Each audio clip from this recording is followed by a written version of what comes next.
Good morning South Africa, good morning Zimbabwe, good morning Botswana, good morning Namibia, good morning Swaziland, good morning Lesotho, good morning to everybody that is with us today. And I have a very interesting topic today. I say South Africa, it is time to hunt again. It is time to hunt again. Let's check if the door is closed. Okay, it is closed. It is time to hunt again. Please like and share and call as many people as you would want to call, and also confirm if I am live. Just confirm if I am live. It is a Friday of a month end, the very last day of the month, the day of making sure that we have done maintenance and we are trying to close and hit those ranks, and all that job is a job that is almost like hunting.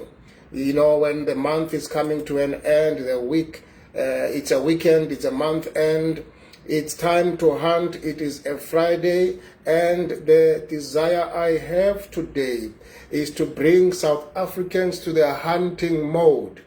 It is to bring South Africans to the hunting mode. What happened to us? Something wrong happened to us. What went wrong with us? We were hunters, but now we are domesticated. We are domesticated. We used to be hunters. What has changed? What has changed with us that we are no longer hunters? And my message is simple to you today, that it is time for us to hunt again. It is time for us to go back to our original self. Hunting is our original self. You know, you don't need a motivation to hunt. You just go and hunt. Our ancestors, they were hunters. Our ancestors, they were traders. You know, our grandmothers and grandfathers, they hustled. So it is not new. It is not something that you have to get Vanto to motivate you to do it.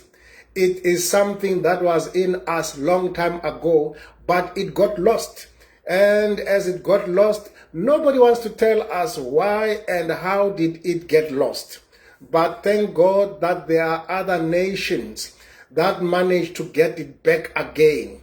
They are able to go back to the forest again. They are able to go back to the wild. They are able to go back and hunting. But with us, we are like those dogs that you walk in the park. You know, the dogs that the others would say to them, "Hey dog, what happened to you? What happened to you?" Let me just put this phone in silent. Let's see if we can do it. Okay. Are we still there? How many of you today are ready to hunt again? How many of you are ready to discover themselves? I want you to put there on the comments and say, "I want to hunt again." Because you come from the ancestors that were hunting, that were trading. It runs in your veins, but you have forgotten who you are. You have forgotten who you are. And today I want to take you back to who you are and remind you what happened to you. I'm going to take you today, point for point. I'm going to take you today, scene for scene, episode for episode. I'm going to take you today, season for season, what went wrong with you. Because something indeed did go wrong. Something has gone wrong, and you are where you are today. You are trapped today like a domesticated dog. You used to be a hunting dog. You used to be a wild dog. But today you have a nice chain around you. You eat dog food. You go to the vet. You have forgotten who you are. The foxes, the wild dogs, they are asking you, "Hey dog, what happened to you? What happened to you? Why have you accepted to be so domesticated? Yes, we see you are nice and fat, you are round, you are well taken care of, you are walking in the parks, but that's not your original life. That is not your original life. That is not who you were made to be by God. Something is wrong with you. You have become domesticated. Today, you cannot hunt. You are waiting, for dog food at the back of the house there. What happened to you? What went wrong with you? It's not only about the dogs that have got this problem. Even human beings have got this problem because human beings were hunters. They were traders. They were great communicators. But before they domesticated the dogs, they were domesticated first. Government domesticated people so that it can control them, that it can put them in one place. They had to make a plan of domesticating them, take them to school. School is good. I love school. I have a school. But governments at the back of their plan of taking you to school, it was not about making you the best seller. That is why when you come from school, you don't become the best seller. It was about making you the person who can be the best worker for the government. You had to be trained. You had to be shaped by your government so that you can work for the government. You had to be shaped by the employers and the government. They came together. They designed a curricula. This curricula was designed for you to work for the government and to work for the employer. Nothing in the curricula was designed for you to sell. Nothing. Nothing was designed for you to sell. Is because they wanted to domesticate you. They wanted to make sure that you are domesticated. They wanted you to think that when you are selling, something is wrong with you. Even when you go to church, they had to make sure that in church they put the missionaries who are going to make sure that nobody sells. Yes, that was the goal, because people who are selling, they are free people. They can go anywhere. So they had to make sure that even the people who are preaching there, you must feel that selling is something wrong. That you are Judas. Something is very wrong with you. Judas, what happened to you? We don't want Judases here in the church, And two things that they made sure that there must be something wrong with them. The first one was selling. The second one was money. And let me tell you this, no school will ever teach you about money. No school will ever teach you about selling. Forget it. Even the people who are working in the banks, they don't go to school to learn banking. The people who are going to banks, they have got a special training in the banking. You come there as a grade 12 there, and they are going to train you inside, because that knowledge is not a knowledge that must go to schools. Teaching people about money, teaching people about selling was forbidden. That is why you find yourself being where you are today. Even in church, I've been a pastor for over 20 years. I know that in church, if there was a person that we had a problem with in church, was a person who was selling. We would say that this person, something is wrong with you. And we knew that, such a person we must be careful about. Even when we were preaching, we would make sure that, that where there is that verse, people are saying the love of money is a root of all evil. We had to preach that, and it had to be changed so that, we must stay away from money. We must also stay away from selling, just like those dogs that must stay away from hunting. They must be domesticated. So we were domesticated by our churches. We were domesticated by our schools. We were domesticated by our government and our employers, because they knew that if you can sell, you will leave employment. They knew that if you can sell, you will have your money and you will be free from them. So they made sure that they must stop you from those things. Today, my message is simple, and I wish that Mandela, when he went out of prison, he was supposed to say to us, South Africa, it is time to hunt again. It is time to sell again. Now, all governments, it does not matter whether it is a black government or a white government, all governments, they have one goal, and the goal is, let us control these people. Let's put them in schools that can control them. Don't teach them selling in schools. Don't teach them about money in schools. Put them in churches that can control them. Don't teach them about selling, about money there. And make sure that these people, when they qualify, their qualification must be to work for government. They must be to work for employers. Even the days, when you look at the days, how they are designed, working originally was working from Sunday to Sunday, and then they changed it. They say, no, let working be from Monday to Saturday. It's the employers and the government that changed it. And then they changed again. They said, let us do it to be Monday to Friday. Weekend is not something that came from the heavens. Weekend was designed by the employers. Weekend was designed by the employers. It's not from heaven. The thing called weekend, it is something that was designed for those people who are working. But when you are a seller, you have your own rules. Things are different with you. You know that you are a hunter, you are a lion, you are a wild dog, you are a fox, you are a jackal. And all these words that I have just said, if people can say you are a fox, you are a jackal, they look bad. They look bad. So today I want to take you step by step to show you what went wrong with you. Why today it is difficult for you to sell. Because selling originally, it was something that was running in our veins. It was something that you didn't have to struggle about it. That's why this morning I thought and I said to myself, no, we don't have a network marketing problem. We have a selling problem. Our people, they have been domesticated like the dogs, that are domesticated. They don't know how to hunt again because the schools that they went to are schools that did not teach them how to hunt. That is why we have a problem today with the foreigners. We have a problem because they have not been schooled that way. They were taught how to make money. They were taught how to sell. I stayed in Ghana, in Accra. When I was there, people were selling even water.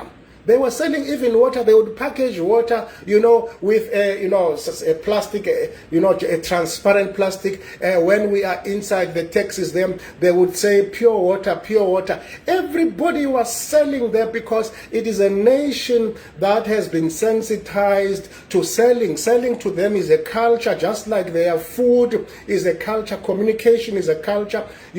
Selling is a culture, and way back, selling was a culture. It was a culture. There was nothing wrong with selling. There was nothing wrong with selling. That is why today you can see that the Igbo, and the Yoruba, they are leading the continent with selling because, they are from Nigeria, but not all Nigerians are sellers. There are Hausas who are gatherers. They have livestock.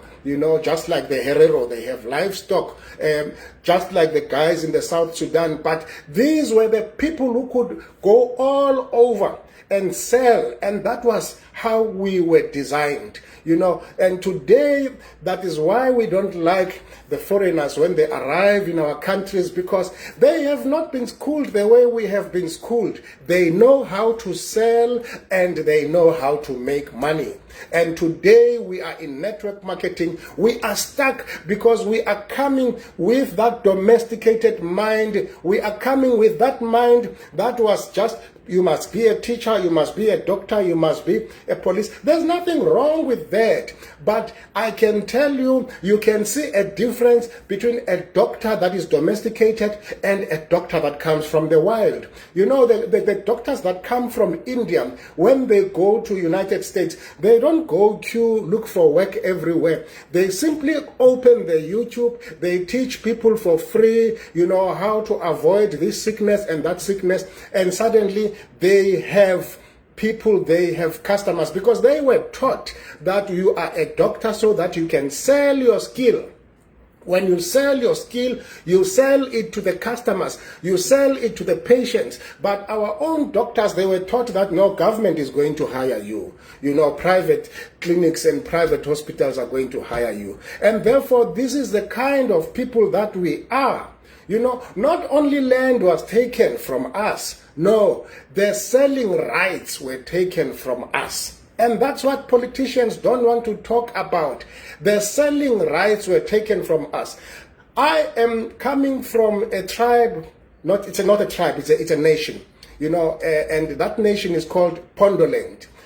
We have books that were banned in South Africa. And I want to tell you that story today so that you can understand these books, why they were banned, and they are not accepted. You can't go to any university or school to see those books.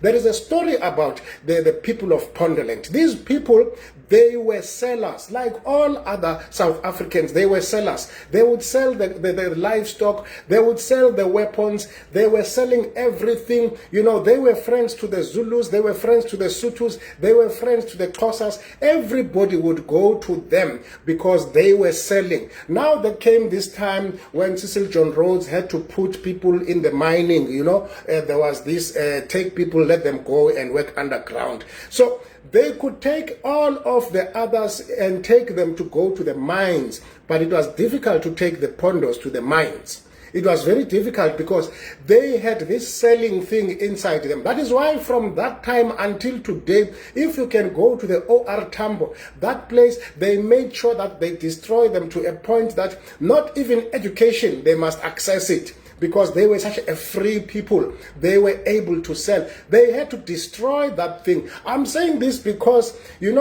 they wanted these people to go and work in the mines. And they were free. They couldn't go to work in the mines. And what they did, these are not politics. This is reality.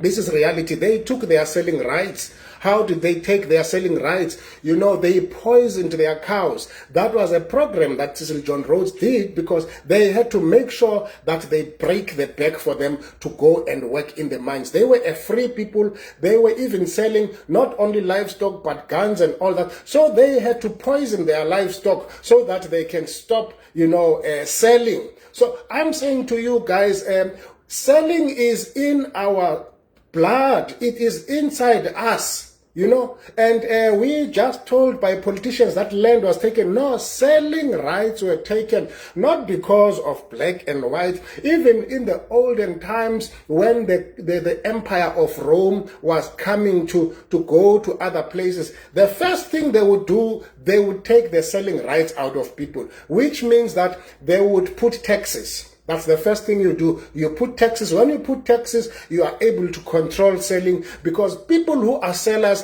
they are the hunters, they are the hustlers, they are free people. You need to take these people and make them to bow. So it's not something that is new for South Africa. It was there, in all the places out there, where the empires had to go and stop the people and put them under a government. They had to make sure that they take away their selling rights. Even today, the nations that are fighting against each other, they are going to fight against tariffs. Trump is going to say, I'm going to put, 100% tariffs to China and all that. It's because they are trying to take away the selling rights. My story today is that we can fix it. We can go back to becoming lions again. We can hunt again. For lions to hunt, they don't need this pep talk that I'm doing to you. Today, when you are talking to people, to human beings, they need a pep talk. When lions are going to hunt, there is no pep talk. There is no short meeting. They just go and hunt because it is inside them. So it is with the olden people.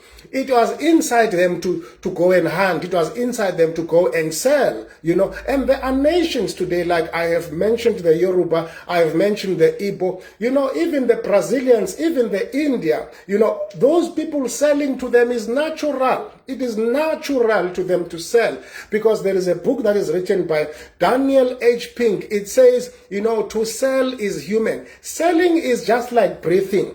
But the people who have domesticated us to be like the dogs that are being walked in the park. I mean, the dogs that used to hunt the rabbits with all the foxes and the jackals, today a dog is walked in the park, a dog is taken to the vet today. I mean, those dogs, they used to go out there in the wild. God had a way of controlling them, you know, and the foxes there for them to live nice in the wild. But today they are nice, fat and round, have a lovely chain, and when they have a meeting with the other dogs, the wild dogs, the jackals, hey dog, what happened to you? Why are you so fat, nice, you know, and you have a nice chain. But the nice chain that is in the neck, it is the chain of slavery. It is the one that is putting that dog to make sure that you don't go anywhere. We all carry that chain of slavery, a very nice chain of slavery. You know, the things that we watch in our the music we listen to, the YouTube and all those things. There is a nice chain of slavery that says to you, do not sell, do not sell. And today, when we talk about selling is something wrong. Even our politics today, they will talk about the sellout. Selling is an evil word. That is why today South Africans cannot sell. They can't sell. They have been domesticated. They cannot sell. That is why when people come today from Nigeria, from Pakistan, from India, when they come here from West Africa, the Kenyans, oh, I love the Kenyans. The Kenyans, they are the leaders when it comes to network marketing in Africa. And I remember in our previous company, we used to have Kenyans that had more people here in South Africa than us who are in South Africa. And those people used to fall under the Kenyan teams, you know, in the network marketing, because those people, they had a special way of selling. Like I said yesterday, that we don't have a marketing problem. We have a relationship problem. We have a relationship problem. And how did this relationship problem start? You know, all governments, forget about black and white, all governments, they have a way of controlling people. They make them to be compartmentalized. They make them, you know, they divide them according to their tribes so that they cannot communicate to one another. And the reason is that selling is communication. Selling is communication, and therefore we come from that past as not only black South Africans, but even whites themselves. They had to be controlled. You know, when you want to control people as a government, you make sure that you divide them. That is why in South Africa, it is not only a black problem, but both blacks and whites in South Africa can't sell. They don't know how to sell. They don't know how to sell. And I want us to look at the stats, and let's look in the blog that I have just written them. Let's look at the stats there. And in the stats that we have, you know, the country that is leading with network marketing is USA. The reason why they are leading is not because USA is a special nation. No, USA is a group of nations, people that, you know, were moving, going to the USA to make sure that let's go stay there, because there is how can I put it? The economic weather is allowing us to sell. You know, it is allowing us to sell. Whatever you call free market, but it is allowing us to sell. That is why USA is leading with network marketing. It is leading because people there were given an opportunity to sell. Yes, the governments there, they eventually took other people and domesticated them as government workers and employees of certain employers. But there are these foreigners, because most of the people who are selling in USA are not people who were, you know, indigenous there. It is people who come from other countries. And network marketing today in USA is actually led by the combination of those people who come from different countries. That's why you are going to find that USA is actually leading when it comes to network marketing. And then also you will see that South Korea is leading. Germany and Japan, they are leading in direct selling. Brazil and Mexico, they are leading in direct selling. Why do they lead? It's because these people, they have got strong social networks. With us, we had to be socially engineered that our social networks, you know, during the times in 1985, I was doing matric that time. I remember that you were not allowed to gather, you know, to being more than 10 people. It was called a state of emergency. You were not allowed to gather more than 10 people and all that. So our social networks, they were not good. They were not good. And also, they've got high trust in community referrals. You know, there is Nigerian food. I love Nigerian food. I must say that what I love about it is that, you know, when it's not only, you know, these bikes that come from Uber, this and that, what the Uber Eats, you know, that deliver food, but the Nigerians around, they have a way of having even their own bikes that is delivering their own food. You understand that? Their own food, they have a way of their food being delivered to one another. The community referrals, you know, that is also happening in the Indian community. The Indian community has got community referrals, yes. Now, with us, because we are domesticated by those who were our employers, those who were our governments and former governments, we do not have community referrals. Today, if I come to you and say, I've been referred by so-and-so, I am bringing to you APL Go, you say, this person is just looking for my money. Oh, this one, they want to rise and make use of us so that they can go to these overseas trips and all that, you know, and then we stay there at the bottom. We don't have the trust. And also, these people, they've got cultural pride in enterprise. You know, enterprise to them, it is within their culture, you know, and they bring hustle.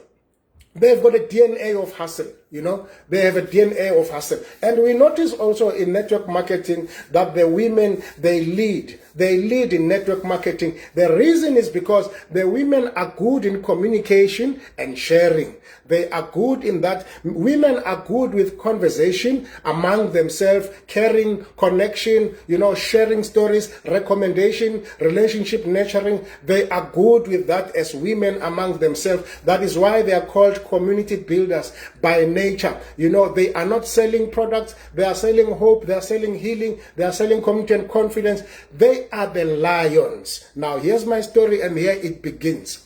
When you look at the pride of lions, it is not the big lion that goes to hunt. The one that goes to hunt is the lioness, because the lioness, they are built with a lean body, the body that is able to run faster. The lioness can run faster than the lion. That is why in the lion community, the lioness are the ones that are leading the hunt. They lead their hunt. The men, they only come when the hunt is finished. The reason why they come after the hunt is finished is because they are jackals and they are hyenas. Hyenas, they've got a strong jaw. So the men must be there to guard this hunted meat, that the other ones must not take it because they are strong. So women from the lion community, they have been the best hunters. And I'm saying this, talking about Ponderland, to say, we were hunters before, we were hustlers before, we were sellers before. Selling was in our blood. But not only land was taken, selling rights had to be taken from us. Because when you have a selling power, you can have your land back anytime. You don't need a politician to help you to get your land. If you are able to sell, you can have a land. And that's why I'm saying the selling problem with us is not only a black problem. Even the Afrikaners, they were also domesticated. They were working in ISCO, they were working in the railway. They all had these government works before, you know, the dismantling of apartheid. After it was dismantled, not all whites were successful. Very few were successful because they were also domesticated. So my story to you here today is that we have lost our selling voice. We have lost our selling voice. We have lost our selling voice. This is not an APL Go problem. No, it's not an APL Go problem. We have lost our selling voice. Today, it is difficult for us to sell. Today, it is difficult to say to a person, take a phone and call 10 people. No, it is difficult for us to do that. And I have been doing this thing together with Lady LB. We've been doing this, practicing it. She also came to tell me that, oh, I have a struggle when it comes to calling people. Today, let me tell you this. If she is here, she calls 25 people to 30 people per day. She's not calling 10 people per day. Today, she has regained the DNA in her of selling, of communicating, because communication is something that is within our DNA. So my message to you today is that you can regain your selling. You can regain your hunting. You can regain that DNA that is in you. Selling was not a foreign thing. You know, selling is our life. To sell for us is natural. To sell for us is natural. And I've just made in my blog there to say, you know, the cultures that are known now for selling instinct, that have regained their selling instinct, are the Igbo of Nigeria, the Yoruba. You know, they have gained it. They did lose it, but after 1960, you know, they eventually gained it because they were also domesticated, remember. They were domesticated for many years as well, but they regained it. It came back to them. The Kenyan market communities, I've been in Nairobi. I'm telling you, half the people there, when you are there, are selling. You know, it is their lifestyle. I've been in the busiest streets are the streets of Kampala. Oh, Kampala. That is why you see today the people who come from those places here, they drive these bikes. The busiest streets there, they are not busy with cars, they are busy with bikes, you know, because people there have got this independence in their bloodline of saying that I'm a hustler, I'm going there alone. I don't have to wait for a taxi to be full. Take me in your bike, let me go, you know, and all that. So these people, you know, there is the Gujarati families and the Marathi families of India. They are very good with selling. The Lebanese families, you know, they are very good with selling, and the Asian and the Latin American, they are very, very good with selling. My story is, it's not only them who are good with selling. You are good too, but something wrong happened to you. You were domesticated. You were a hunting dog. You were a wild dog. You were going out there to catch your rabbit, but today you have to wait for dog food. You were put a nice chain around you that is giving your identity, your domestication identity. And you were taken to the schools and the churches that will remove that freedom of selling in you. And if you think that this is making sense, I need to hear your comments. I need to hear your comments there in the, let me just check here. I have not found time today to check. Let me just check the comments here. Let me just check the comments.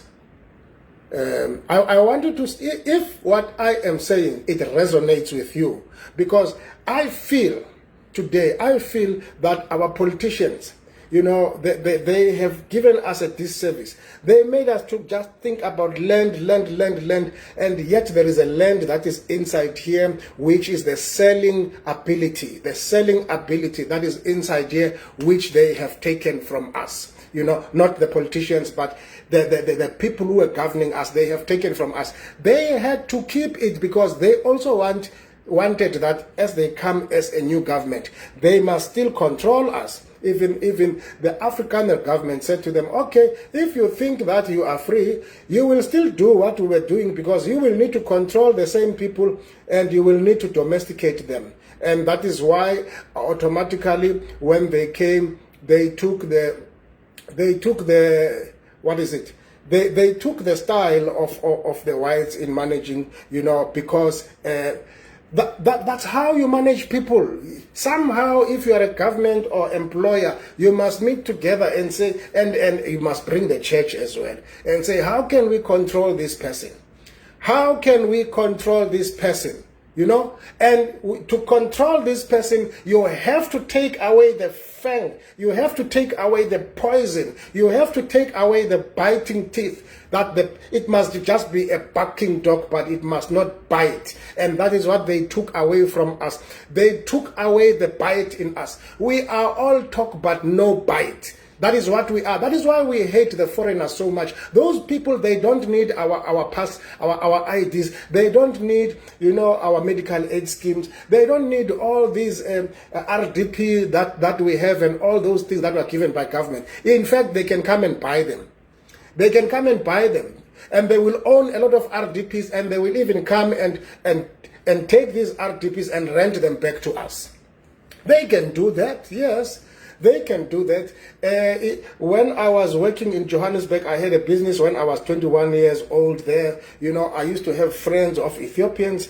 They were selling here at the streets. I had an office there in Hali Chambers, in Kona Wanderers and De Villiers. I was young, but already I had 25 employees there. And I had this Ethiopian friend, you know, there. And he said to me, you know, I don't forget what he said to me. He said to me, my friend, you see, we are sitting here with your mothers, we are selling the peaches and all this. One day we are going to own all these buildings. I didn't believe him. But let me tell you, I came years later in those areas. Most of the Ethiopians, the ones I knew, they are owning the buildings. The mothers that they were sitting with them, to this day are still sitting there selling, you know, the apples and the oranges, because they didn't have in them their hunting power. They didn't have it in them. But those Ethiopians have taken those buildings over. You can complain all the like. You can, you know, paint them all with one brush and say they are selling drugs. That is, yes, there is that percentage. But the truth, my friend, is that they have something that is biting. They have that selling thing in them. They are not domesticated. That is why they come in South Africa. Every city, they are able to take the city. We can keep the townships. We can keep, you know, the suburbs but the foreign people, when they come, they will take over the cities. They will control Hillbrow. They will control Sunnyside. They will control all these places. And yes, you know, when people get successful, we will always say, especially with us, we used to say if a person is successful in the townships, no, he has got a butchery because they are heads of children. We always wanted something that is an excuse why that person is successful. And with them, we have a nice excuse that they are selling drugs. Yes, there are those who are selling drugs, but not all of them are selling drugs. And if you want the truth about that, don't ask from me, ask from Mkwanazi, ask from the Mkwanazi Commission. They will tell you today that the commission that they have there is not about Nigerians, it's not about foreigners. No, no, no. It is about the crime that is done by ourselves. So yes, we have criminals in all our nations, but I'm saying I respect the foreigners for two things. I respect them because they know how to make money. I respect them because they have a bite. They have a bite. They know how to communicate their way out. Look at the Chinese. The Chinese will come to your town. They don't even know how to talk your language, but they will build a shop. They will sell. You will buy there. Look at the Pakistanis. I have a lot of friends who are Pakistanis because I admire their lifestyle of coming even to a township and stay there. They don't even know the language. They will come there and they are going to, you know, to start selling. I also love the Egyptians. They will go with mats, coming selling mats. They had beautiful mats that they sell. And the only word that they know the word skoloto, you know.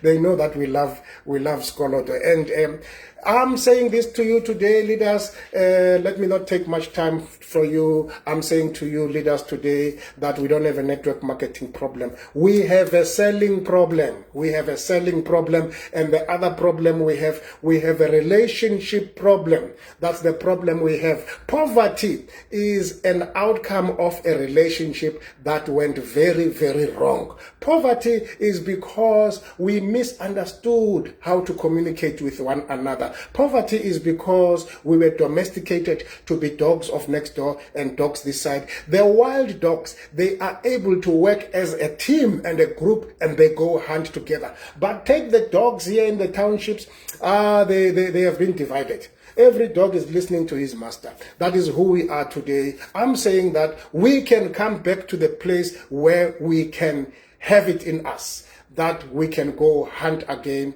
And as I close today, I want you to go and check my blog. I'm saying to you that South Africa, it's time we go hunt again. That's my message today, to say to you, as we close the month, let's go hunting. Let us go big. Let us go win. Let us have this thing in us. Let us have in us an incurable prosperity virus inside us. We need to have that in us, an incurable prosperity virus. And let us share that virus to each other.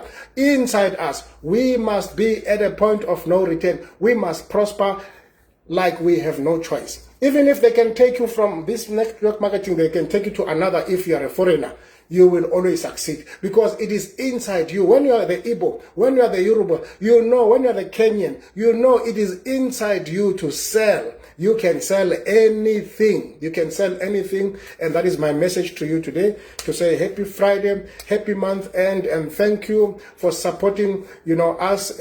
Call and share with as many people that they must come to support us. Let me appreciate today Leader Mabisele Kumalo, Leader Bavumele. You were the first one to come in the in the meeting today. I really appreciate you. Velemina, Linda Lindiwe, and then I'm just looking at the comments. They are the ones that are helping me. To the Bus family, the Bus members, Leader Ruth, Memalitola, Meporota, Mina, Winnie, and there is somebody who calls himself or herself APL Go. I welcome you. I see that for the second time today. I welcome you as well. And I want to say to you, thank you for coming here. Leader Gracie, I got your message. And please send me a WhatsApp. Leader Sunny, you're welcome. And whom am I leaving here? Leader Cindy, you're welcome. I can't see all of you leaders, but I appreciate all of you. Let's go there and finish this month with a bang. Let us go there and take that, go back to the back office and see the people who have not maintained. Let's rush to them, communicate with them, and then Leader Mina, I've got good news for you. You must call me. I've got good news with what you asked me. And yes, that's all for today, leaders. Thank you, and let us meet again in this place next week on Monday. Thank you, thank you. And today we are blessed. We are watched also by, our very own mentor, Mentor Sergey. He is also watching with us today. I hope you have enjoyed what we are giving today of selling. Thank you for watching, and we really appreciate you. We appreciate you with Mentor Natalia. Have a wonderful week, and let's also meet again on Monday in the next live. Thank you.